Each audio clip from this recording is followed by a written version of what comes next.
তো জায়েদ ভাই কি করতেছেন?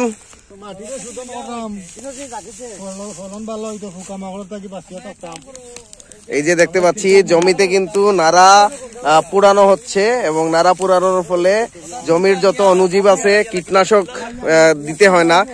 এই যে কীটগুলা যেগুলা ক্ষতিকারক সেগুলা কিন্তু দমন হয়ে যাচ্ছে এবং আমরা দেখতেছি যে এখানের অনেক অনেক কৃষকরা কিন্তু এটা কাজ করতেছে এবং মাটি শোধনের ফলে এই যে ছাই হয়ে যাচ্ছে, এই নাড়াগুলা ছাই হয়ে এমওপির ঘাটতিগুলা ফিল আপ করবে, কারণ পটাশ, হ্যাঁ এটা পটাশের একটা সোর্স হচ্ছে এই ছাই।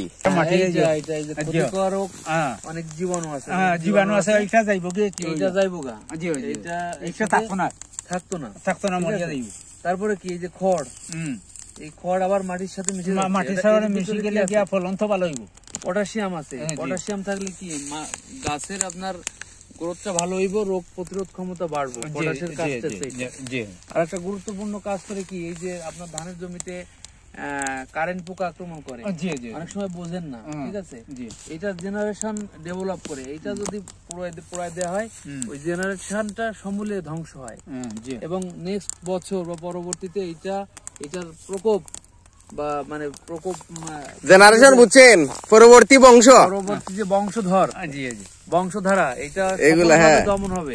এর জন্য নাড়া পুরানোর পরামর্শ দিয়ে থাকে, এটা খুব উপকার, নাড়া পুরানি খুব উপকার ভাবে সবাই নাড়াটা এবং আমরা দেখতে পাচ্ছি যে আমাদের মাঠে কাজ হচ্ছে। এই হচ্ছেন আমরা আরেকজন কৃষক ভাই জায়েদ ভাই আছেন, কালীবাবু আইছেন সুলতানপুর থেকে, অনেক দূর থেকে আইছেন। তাই কিলাখান আইছেন আপনি কেন? হাঁটি হাঁটি আইছেন বুঝি? আচ্ছা হাঁটি হাঁটি আইছেন।